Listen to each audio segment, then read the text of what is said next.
Good morning. I want to thank Barbara particularly for jumping on camera today. Our camera person who was signed up tested positive for COVID, so thoughtfully did not bring it to us. And then the other person who was going to be here, and I was going to ask, is in urgent care this morning with a shoulder injury. So, Barbara, watch yourself.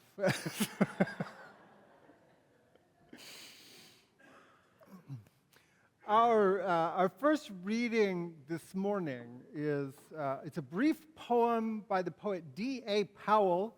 It's called The Miracle of Giving. It does not reference the parable that we're going to hear in a moment, but it does get at the spirit of Jesus pretty well, I think. The poet introduces his work this way. He says, I wrote The Miracle of Giving during a Thanksgiving holiday, a meditation on Christian values during a time when Christians seem more focused on erasing or policing the lives of others rather than embracing or serving their neighbors and loving one another unconditionally.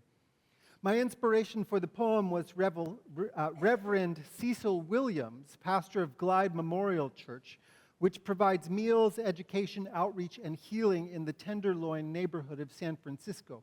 Williams famously removed the giant cross that stood behind his pulpit and told the congregation, from now on, you're the cross. Side note, Cecil Williams died last April at 90-something, I think, and he was in our All Saints liturgy this past All Saints Day. Anyway, that introduction is longer than the poem itself. Here it is, The Miracle of Giving by D.A. Powell. Twice, Christ took the bread apart. So we say it's good for a communion Sunday. Twice, Christ took the bread apart with his human hands that he used for such tasks. Once with fish, and once with wine, the grain a pattern of distribute, as he worked the division of himself into feeding others with his body, taken but not taken, there but not there. It was 2 times 2 times 2. Everybody got somebody who will feed them even when there seem hardly enough to go around. When I hungered, the word fed me. Even so many others hungered. He needed 100 more human hands. That was when I said, here, take mine. And then our Bible reading for this morning is the very beginning of Luke chapter 15. Now, all the tax collectors and sinners were coming near to listen to him. You can fill in that category with anyone who feels troublesome and makes you feel uncomfortable.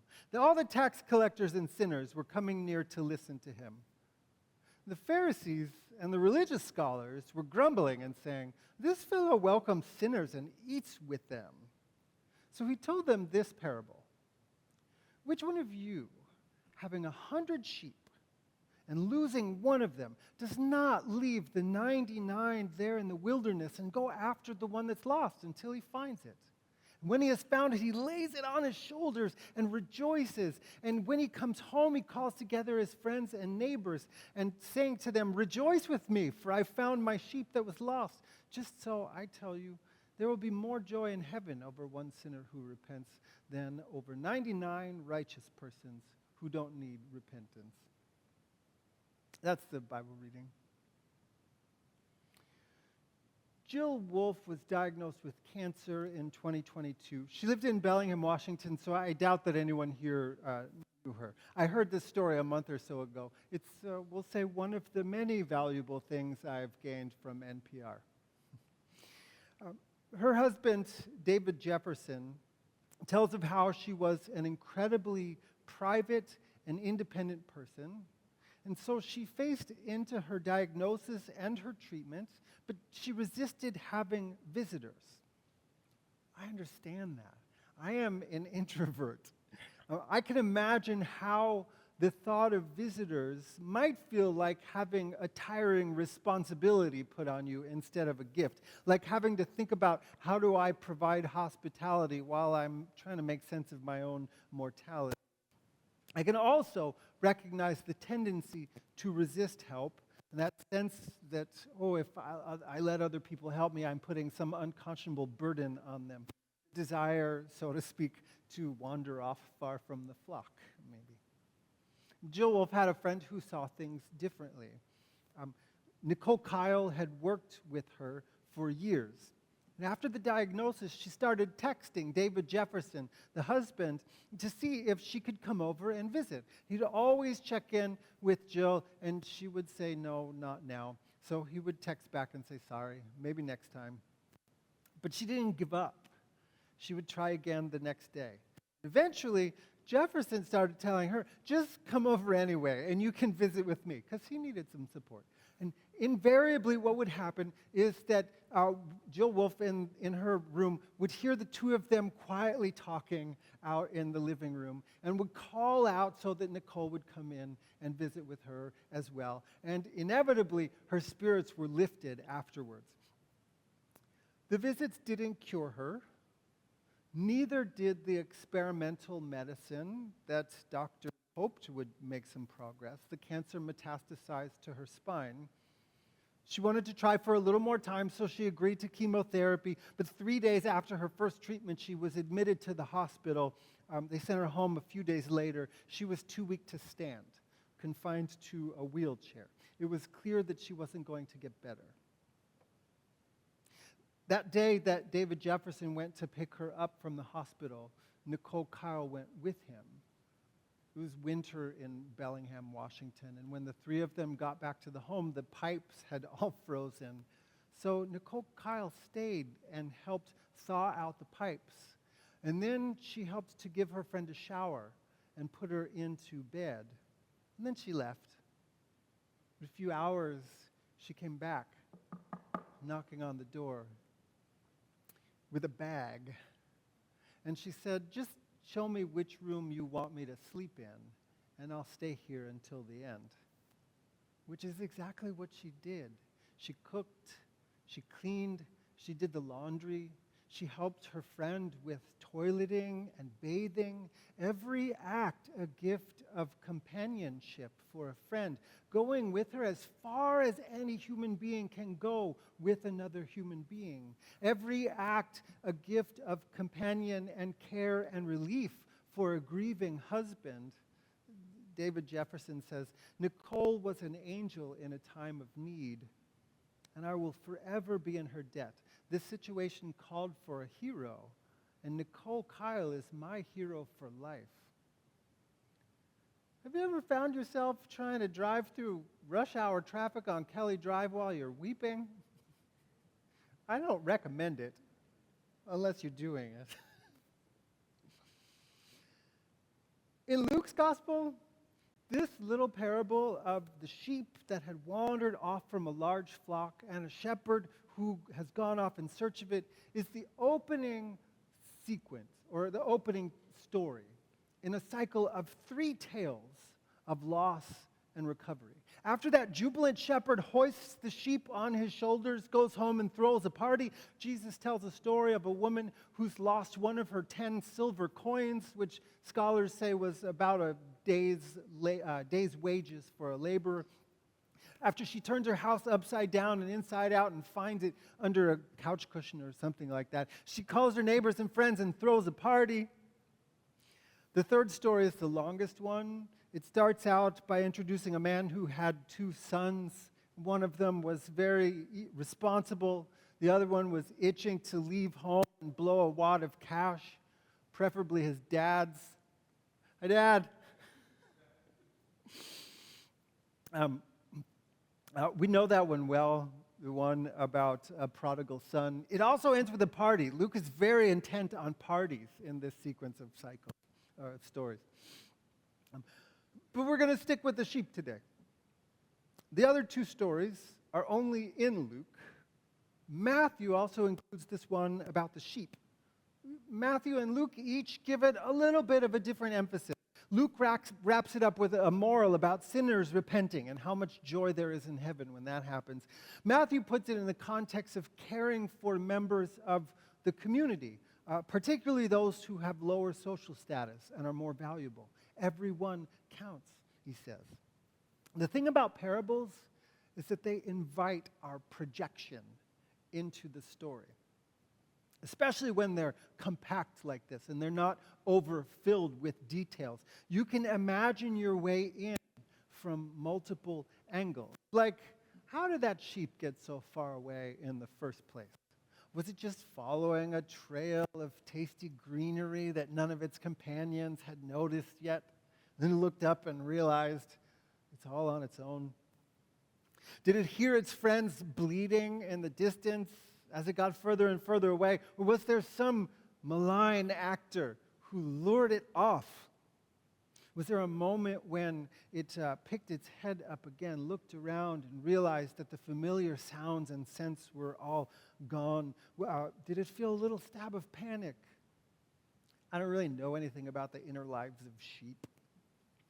I know a little bit about what it can be like to feel adrift. I think the story can tap into that. I've been thinking of my friend Ben recently.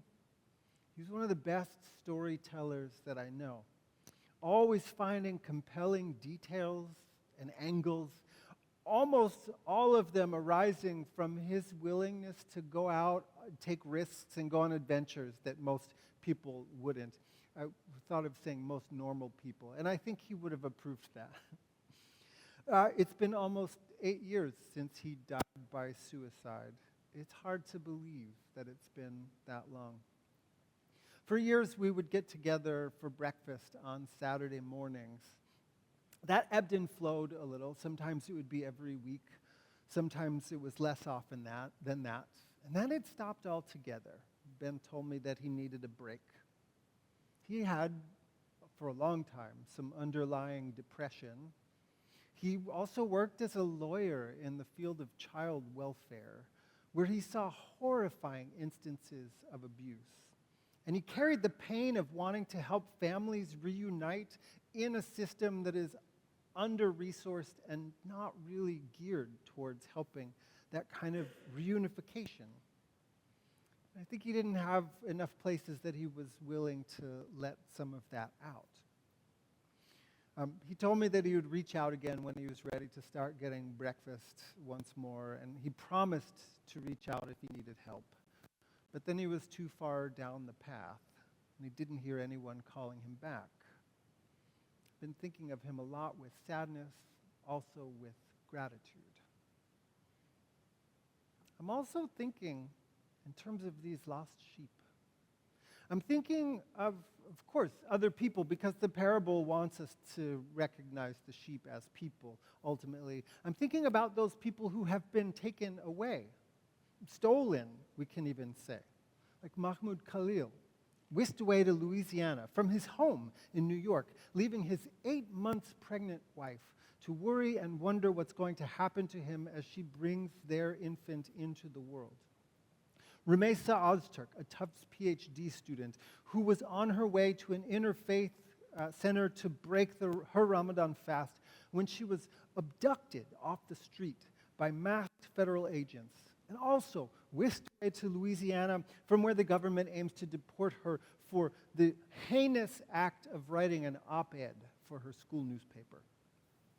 The plane loads of Venezuelans illegally deported to a prison in El Salvador after being accused of gang affiliation with no proof, no evidence, no due process. The wife of one has said she thinks he was picked up because he had a tattoo that he got in honor of their daughter's birthday.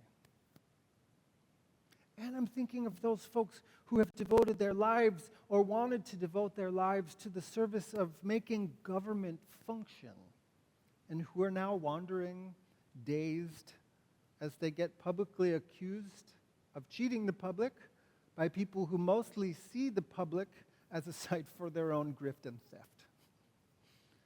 The parable is elastic that way. It allows us to see all of these people inside of it and to know who calls them sacred. It allows us to think about those who have wandered off, those who have been lost, those who have been taken away. It invites us to notice our own sense of lostness. But whatever else it does, it also, in both Matthew and Luke, even though they take a different angle on them, It, it also features a protagonist who notices, who counts. I mean, literally counts. 100 sheep is a lot. You can't just do one sweep of your eyes and know that there's one missing from the set. Like when my brother and I would count the marshmallows in our Lucky Charms so we could fight about who had more in the bowl. You got to count, right? This is a story about counting. The protagonist counts and counts again and then realizes that one is gone, pays attention, and then springs into action. Because the point of the story is that everyone matters, especially in a moment of rampant destabilization and dehumanization. We have to remember this. Everyone matters. The poet James Cruz does at least one poem each week, and he sends it out to his email list. A few weeks ago, he sent one out that felt like a good companion to this. It's called You Matter. All we can do in times like these is offer things that say to others, you matter to me.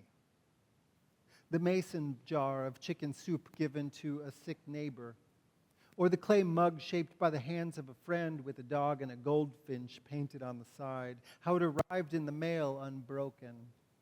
A phone call out of the blue, or message that says, thinking of you.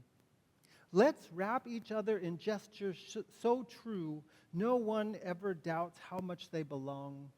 No one ever questions whether or not to stay. We won't always succeed. And we won't always get it right. But now, more than ever, it's important that we try. People are being disappeared. The institutions that provide safety nets and social well-being are being deliberately dismantled.